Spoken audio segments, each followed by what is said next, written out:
ప్రేక్షకులందరికీ నమస్కారములు. ఈ వీడియోలో నపూసకత్వం గురించి మీరు తెలుసుకోవాలి. నపూసకత్వంలో చాలామంది నపూసకత్వంతో బాధపడుతున్నారు, మానసికమైనటువంటి వ్యధను అనుభవిస్తున్నారు.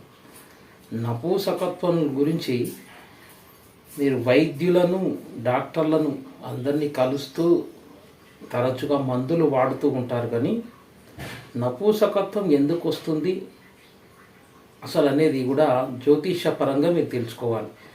వైద్యపరంగా మందులు వాడుతూ నపూసకత్వానికి ఉన్నటువంటి గ్రహాలు వాటిని కూడా మీరు తృప్తిపరిస్తే మంచి ఫలితాలు వస్తాయి.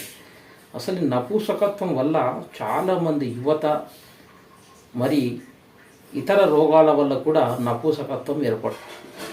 ఇక చాలామందికి నపూసకత్వం పుట్టుకతోనే ఉంటుంది. నపూసకత్వంతో బాధపడుతూ ఉంటారు. నపూసకత్వం పుట్టుకతో మొదలయ్యి వారికి ఎలాంటి వైద్యం అందించినా కూడా అది అలాగే కొనసాగుతుంది. వాళ్ళ జీవితాలు చాలా దుర్లభంగా మారుతాయి. ఇంకొందరికైతే మధ్యలో హై బ్లడ్ ప్రెషర్ కానీ, విపరీతంగా షుగర్ రావడం ద్వారా కానీ నపూసకత్వం ఏర్పడి అది ఒక పెద్ద సమస్యగా మారుతుంది.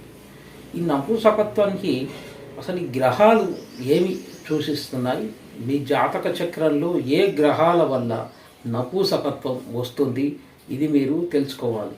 నపూసకత్వం వల్ల వివాహం, నా దగ్గరికి చాలామంది క్లయింట్స్ వస్తారు. అందులో కొందరు ఒక అతనికి చూశాను, వారి అమ్మాయికి వివాహం గురించి అతడు చెప్పాడు. నేను ఒక 60 లక్షల వరకు వివాహాన్ని ఖర్చు చేశాను గురువు గారు, భారీ స్థాయిలో వివాహం చేశాను అని నాకు ఫొటోస్ కూడా అన్ని చూపించడం జరిగింది. పెద్ద పెద్ద వాళ్ళు, ప్రముఖులు వచ్చారు, చాలా వైభవంగా వివాహం జరిగింది. ఈ మంచి మంచి భోజనాలు పెట్టారు, చాలా బాగా రంగరంగ వైభవంగా అంటారు కదా, ఆ విధంగా వివాహం చేశారు. అయితే వారి అమ్మాయి మంచి వృత్తిలో ఉంది, అబ్బాయి మంచి వృత్తిలో ఉన్నాడు. వివాహం అయిన ఒక 2 వారాల లోపల వాళ్ళు విచ్ఛిన్నం కావడం జరిగింది. అంటే దూరం కావడం, గొడవలు రావడం. ఏమిటంటే అబ్బాయికి వివాహం తర్వాత అతడు నపూసకుడని బయటపడింది. ఇప్పుడు ఏం చేస్తారు? వారి తండ్రి గారు నా దగ్గరకు వచ్చి చాలా బాధపడ్డారు. అయితే అబ్బాయికి పూర్తిగా నపూసకత్వం ఉంది. వైద్యపరంగా చాలా వారికి ఆల్రెడీ వివాహానికి ముందు నుంచే ఉంది. అది చెప్పకుండా దాసి వివాహం చేశారు. తర్వాత ఇప్పుడు వారి పరిస్థితి ఏంది, అమ్మాయి లైఫ్ ఏంది, అమ్మాయి జీవితం ఏంది? ఇలా నపూసకత్వానికి వైద్యపరంగా ట్రీట్మెంటు, చికిత్సలు ఉన్నా కూడా మీకు జ్యోతిషపరంగా కూడా మీకు సహాయం చేస్తుంది. జ్యోతిషపరంగా కూడా మీరు తెలుసుకొని గ్రహానికి తృప్తిపరిచి ఏ గ్రహం వల్ల నపూసకత్వం వస్తుంది, ఏ గ్రహం వల్ల ఇలాంటి సమస్యలు వచ్చి పడతాయని మీరు తెలుసుకుంటే ముందుగానే జాగ్రత్త పడి ఆ పరిహారాలు, గ్రహశాంతులతో మరి మీరు ముందుకు వెళ్ళొచ్చు. లేకుంటే ఇలాంటివి సడన్గా నపూసకత్వానికి వైద్యపరంగానే కాకుండా జ్యోతిషపరంగా కూడా మీకు ఒక అవగాహన ఉండాలని ఈ వీడియోలో చెప్పడం జరిగింది. ఇక ఎంతో ఇష్టపడి వివాహం చేసుకుంటారు. వివాహం అనంతరం అబ్బాయి నపూసకుడని అమ్మాయికి తెలియగానే వారు తట్టుకోలేక ఇది విడాకులకు దారితీస్తుంది. విడిపోవడం, దూరమైపోవడం, కొందరు చెప్పుకుంటారు, కొందరు చెప్పుకోరు. ఈ నపుంసకత్వం వల్ల ఇతడు ఇలా అయిపోయాడని అమ్మాయి మనసులోనే పెట్టుకుంటుంది, బాధపడుతూ ఉంటుంది. మరి వివాహం డైవర్స్కి వెళ్ళాలా లేదా మరి చికిత్స చేయించుకోవాలా అనేది, వారు చికిత్స చేసినా కూడా అది నయం కాదు. దీనికి అసలు నపుంసకత్వం ఎక్కడి నుంచి వచ్చింది, అసలు ఈ జాతకంలో ఉందా, ఇలాంటివన్నీ మీరు తెలుసుకోవాలి. ఇలా చాలామంది జీవితాలు మధ్యలో సడన్గా నపుంసకత్వం రావడం, లేదా పుట్టిన పుట్టుకల నుంచి కూడా నపుంసకత్వం ఉండి అలాగే కొనసాగడం, ఇలాంటివన్నీ. ఇక కొందరు నపుంసకత్వం ద్వారా కొంతమంది భార్యలు చెప్పుకోలేక ఇతర ఆ వ్యక్తులకు ఆకర్షితం కావడం, వేరే వాళ్ళతో సంబంధాలు కొనసాగించడం, ఇలాంటివన్నీ అవుతూ ఉంటాయి. కొందరు చెప్పుకుంటారు, కొందరు చెప్పుకోరు. వేరే పురుషుల పట్ల ఆకర్షణతో పడి వెళ్ళిపోవడం అని, భర్తకు ఇలా ఎందుకు అయ్యింది అని కొందరు అర్థం చేసుకుంటారు, కొందరు అర్థం చేసుకునేవారు. ఇతని నుంచి మనకు ఎలాంటి లాభం లేదు అనుకుని వారు వేరే వారితో ఇలా చేయడం అనేది జరుగుతూ ఉంటుంది. ఇవి అన్నీ ఈ నపూంసకత్వం నుంచి వచ్చే బాధలు. ఈ నపూంసకత్వం జ్యోతిష్యపరంగా ఎలా మీరు చూడాలంటే, ఇక నపూంసకత్వం గురించి మీరు మొత్తం తెలిసిపోయింది కదా. ఈ నపూంసకత్వానికి ఈ జ్యోతిష్యానికి ఏమిటి సంబంధం అని మీకు ఒక ప్రశ్న వస్తుంది. నపూంసకత్వంలో వచ్చినప్పుడు నపూంసకత్వానికి ఏ గ్రహాలు ఇండికేట్ చేస్తున్నాయి మీ జ్యోతిష్యంగా మీ జాతక కుండల్లో అంటే 9 గ్రహాల్లో, ముఖ్యంగా 9 గ్రహగ్రహాల్లో శని బుధుడు ఈ 2 నపూంసకత్వ గ్రహాలు. ఇవి మీరు గుర్తుపెట్టుకోండి. శని బుధుడు ఇవి 2 కూడా నపూంసక గ్రహ. జ్యోతిష కుండల్లో మీ చార్ట్లో సప్తమాధిపతి కలత్రకారకుడైన శుక్రుడితో కలిసి 6th హౌస్లో ఉన్నట్లయితే మీకు నపూంసకత్వం వస్తుంది. 7వ భావాధిపతి అంటే సప్తమాధిపతి శుక్రుడితో కలిసి 6th హౌస్లో ఉంటే నపూంసకత్వం మీకు ఉంది అని అర్థం. రెండవది, లగ్నాధిపతికి శుక్రుని దృష్టి కలిగి 2వ భావంలో ఉండి మరి బుధ దృష్టి వల్ల కూడా ఈ నపూంసకత్వం వస్తుంది. అది కూడా మీరు గుర్తుపెట్టుకో. ఇక కలత్రకారకుడైన శుక్రుడు 8వ భావంలో ఉంటే కూడా నపూంసకత్వం వస్తుంది.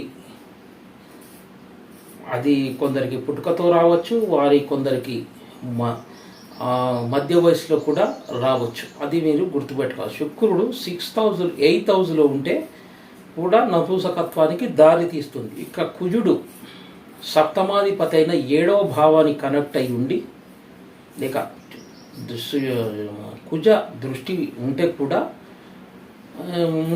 యూరినల్ ట్రాక్ట్ ఇన్ఫెక్షన్తో మొదలయ్యి నపూంసకత్వానికి దారితీస్తుంది. ఇది కూడా మీరు ముఖ్యంగా గుర్తుపెట్టుకోండి. కుజుడు 7th హౌస్ లార్డ్తో కానీ కలిసి లేక 7th హౌస్ లార్డ్కు కుజ దృష్టి వల్ల కూడా, సప్తమ దృష్టి వల్ల కూడా మీకు యూరినరీ ట్రాక్ట్ ఇన్ఫెక్షన్స్తో మొదలయ్యి అది నపూంసకత్వానికి దారితీస్తుంది. శని శుక్ర కాంబినేషన్, శని శుక్రుడు 8వ భావంలో 10వ భావంలో కలిసి ఉన్నారంటే 8వ భావంలో ఉన్న 10వ భావంలో ఉన్న ఎలాంటి గ్రహాల దృష్టి లేకుండా ఉంటే అది కూడా నపూంసకత్వానికి దారితీస్తుంది. అంటే 8, 10లో ఉంటే వీళ్లకు శుభగ్రహ దృష్టులు ఏవి లేకుంటే మాత్రమే ఇది నపూంసకత్వానికి వెళ్తుంది. ఇక శుక్రుడు నుంచి రాశి చాట్లో శుక్రుడు నుంచి 6, 8వ భావంలో శని ఉన్నప్పుడు కూడా నపూంసకత్వం వస్తుంది. అంటే శుక్రుడి నుంచి 6, 8 భావంలో శని ఉన్నప్పుడు అది నపూంసకత్వానికి దారితీస్తుంది. నవాంశలో కర్కాటకంలో ఉన్న స్వక్షేత్రంలో ఉన్న చంద్రుడిని శుక్ర దృష్టి వల్ల, శుక్రుడు నవాంశలో కర్కాటకలో ఉన్న చంద్రుడిని శుక్ర దృష్టి ఉంటే చంద్రుడిపై వీరికి లైంగిక పరమైనటువంటి సమస్యలు వచ్చి వారు కోరుకున్నటువంటి స్త్రీల వల్ల తిరస్కరించబడడం జరుగుతుంది. వీరు ఇష్టపడినటువంటి స్త్రీలు వీరిని తిరస్కరిస్తారు. ఇది ముఖ్యంగా చంద్రుడిపై శుక్ర దృష్టి ఉన్నప్పుడు, ఇది నవాంశలో ఉన్నప్పుడు ఇలాంటివన్నీ జరుగుతాయి. ఇక నవాంశ చార్ట్ 9th D9 చార్ట్ తీసుకున్నా కూడా నవాంశలో కన్యా లగ్నం ఏర్పడినప్పుడు కూడా అది నపూంసకత్వానికి దారితీస్తుంది. ఇది కూడా మీరు ముఖ్యంగా గుర్తుపెట్టుకోవాలి. ఇక సింహలగ్నానికి సప్తమాధిపతి కుంభం, సింహలగ్నానికి సప్తమాధిపతి కుంభం, దానికి అధిపతి శని. మరి అందులో బుధుడున్నా కూడా నపూంసకత్వం అనేది వస్తుంది. ఇది వీరికి పుట్టుకతోనైనా రావచ్చు, లేక మధ్యలో సడన్గాను నపుంసకత్వం అనేది దారితీస్తుంది. ఇలా మీ జాతకంలో ఉంటే, లేక మీరు నపుంసకత్వంతో బాధపడుతూ ఉంటే, నపుంసకత్వంతో వివాహాలు డైవర్స్ వరకు వెళ్ళడం, లేక భార్యాభర్తలు దూరం అయిపోవడం, లేక భర్త భార్య ఇతరులపై ఆకర్షణ రావడం అనేది ఈ నపుంసకత్వం వల్ల ఏర్పడుతుంది. నపుంసకత్వానికి మీ జాతకంలో ఇలా నేను ఇందాక చెప్పినటువంటి గ్రహస్థితులు, ముఖ్యంగా బుధ శుక్రుడు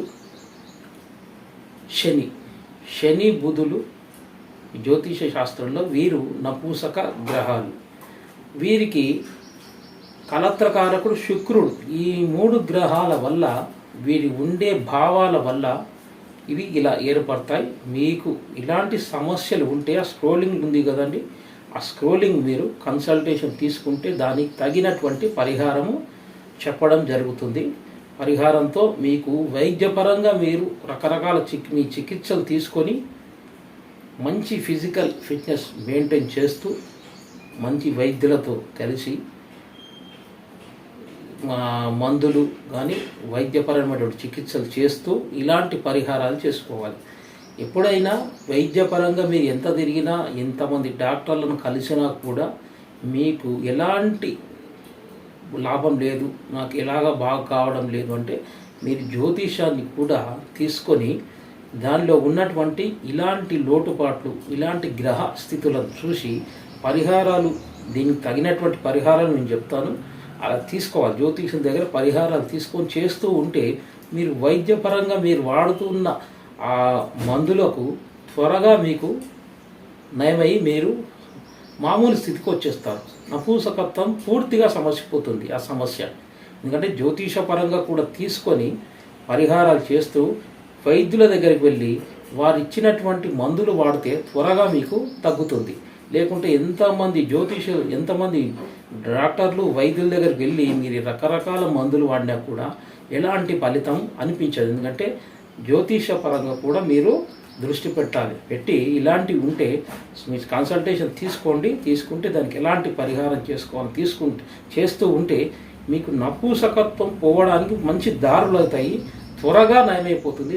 వైద్యులు ఇచ్చినటువంటి మందుల ద్వారా మీరు మామూలు స్థితికి అయ్యి మీరున్న సమస్యల నుంచి బయటపడతారు. ఎందుకంటే జ్యోతిష్యం అనేది మనిషి వరదలో కొట్టుకోపోతుంటే ఒక నావ నుంచి ఒడ్డుకు పడేసినటువంటిది జ్యోతిష్యం. ఇది పరాశర మహర్షి వారు బృహత్పర హోరాశాస్త్రంలో వారు చాలా చెప్పారు, వైద్యం గురించి కూడా చెప్పారు.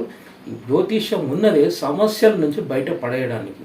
అలాంటిది మీరు జ్యోతిష్యాన్ని కూడా చూయించుకొని ఇలాంటి సమస్యలు వచ్చినప్పుడు గ్రహాలు ఎలా ఉన్నాయి అది జ్యోతిష్యులను కలిసి కన్సల్టేషన్ తీసుకుంటే మీకు చెప్పడం జరుగుతుంది. ఇవి చేస్తూ వైద్యపరమైనటువంటి చికిత్సలు చేసుకుంటే మీకు త్వరగా సమస్య తీరిపోతుంది. ఇలాంటివన్నీ తప్పకుండా చేయండి. సర్వే జన సుఖినో భవంతు.